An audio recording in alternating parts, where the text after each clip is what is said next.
Arsenal 1, Manchester United 0, and the title race continues. Well, I tell you what, for a Premier League that I think is really boring, I suppose you've got to say that Arsenal still pushing Man City for the title is interesting. And I want to know, Arsenal fans, what went wrong today? Because was that nerves? Was it just a good structure from Manchester United? One thing about Arsenal we've been saying all season is that their defence is rock solid, and United never really looked like scoring. So as soon as Arsenal get that goal, you feel that the clean sheet is safe.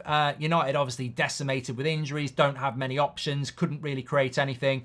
Garnacho probably the most dangerous player for United, but really his final product wasn't there today. But Arsenal were just not their normal selves. I've just been talking about it on the United stand, and it's unusual for Arsenal to have 45% possession, whether they're home or away, especially against the United side that's decimated. I really would have put Arsenal with 60-70% possession today, United having to counter-attack, and it wasn't like that. Do you think that was a game plan by Arteta, or do you think it was a problem for Arsenal for whatever reason? I don't know. I mean, that was one of the things I found puzzling. But bottom line is, Arsenal get the performance. They're now a point ahead of Manchester City. Man City have got 2 games to go. If they drew with Spurs, their goal difference is not going to be good enough, which means it goes to final day, and if Arsenal beat Everton, they'll win the league. So Manchester City now must beat Spurs on Tuesday to win the title, because they'll win their last game, of course. Spurs will not want Arsenal to win the league. So really, it comes down to, do Villa lose to Liverpool tomorrow? If they do, then Spurs really need to beat Man City.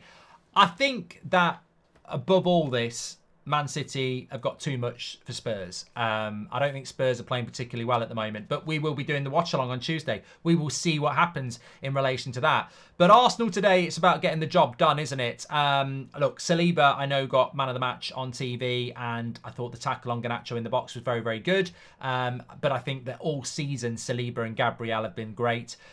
It's interesting as well, because from United fans on the United stand, a lot of people were sort of getting in on Garnacho and getting in on Rasmus and moaning about them, which is absolutely fine. But I was saying, look, at the end of the day, Manchester United have Scott McTominay playing as a number 10, who is not a number 10, and you've got Rasmus playing up against the 2 best centre-backs in the league. You've got Ben White's a very good fullback. You've got Declan Rice in there, Partey, Odegaard.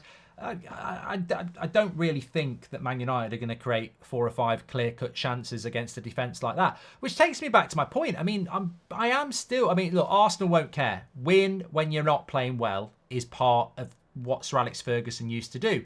And I think Arsenal fans should be really excited and really happy with what they've done since that Villa loss. I think they've won 4 or 5 in a row, and they've been to difficult places like Spurs and Molineux and Manchester United. And I just want to say here, I don't think Arsenal can do anything else.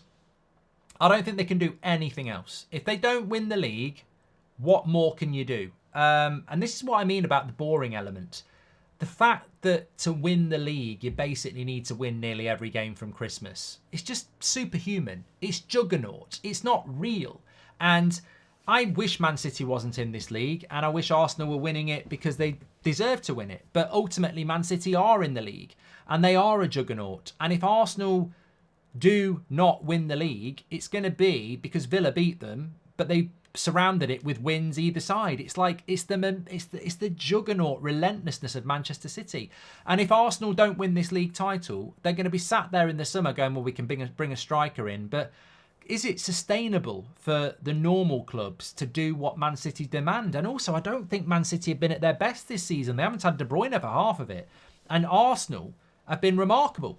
So I don't think Arsenal can do any more. I'd be massively disappointed if I was Arsenal fan and they didn't win the league, because I don't think they can do any more. Defensively, they've been brilliant. On their day, they're really good at scoring goals.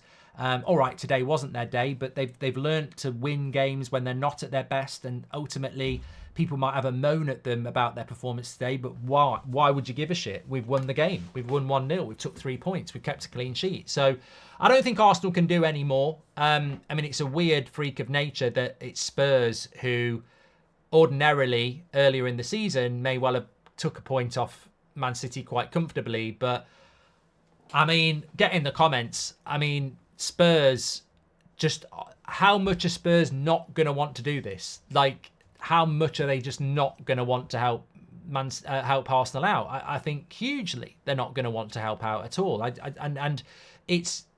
But then again, I will say this. 1995, this happened to Manchester United. We were playing West Ham away and we needed to win.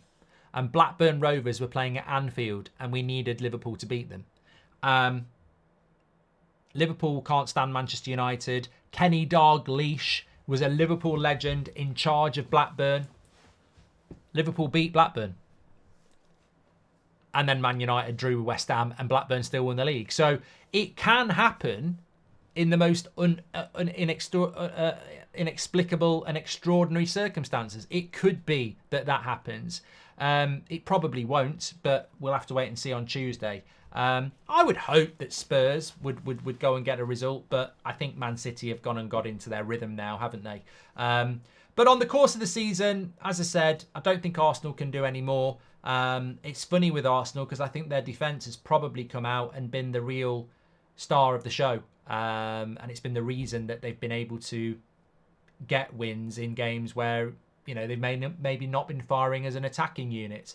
And yeah, I think that, look, I'm going to say it. I think they deserve the league. I think they deserve to win the league. I think we as football fans deserve Arsenal to win the league for a bit of integrity. And that's not talking about 1-1-5s or anything. Just like Man City winning 4 in a row and 6 out of 7. There has been leagues where, like last year, Man City totally deserved to win it. I think this year, it's going to be, 2 points gap between Arsenal and Man City if Man City win it.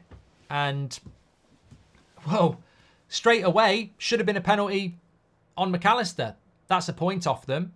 And Arsenal should have got a point at Newcastle because it wasn't a foul on Gabriel either. So, it's what I'm saying is it's so close between Arsenal and Man City that if Man City win it, what do we really learn? I think it'd be better for Arsenal to win it. But, yeah, I still think Man City are going to do it. I really do. I think that they're just so well bred and they're almost robotic in their win ratio in the final few games of the season. So, yeah, I think that's the way it'll go. As for Man United and Arsenal, look, Arsenal, get your comments in. I don't know what Arsenal did wrong today. I don't know why they needed to win. And if it wasn't for Casemiro fucking up, where was the goal going to come from Arsenal? There was a few chances in the second half, to be fair, and Arna made a couple of good saves, but I don't think they were saves you wouldn't expect him to make. I just think Arsenal were not at it today, and they'll be very, very happy with the result. But look, it's all about the title now, is it? Which way is it going to go? Get your comments in below, smash a like on the video, and I'll speak to you on the next one.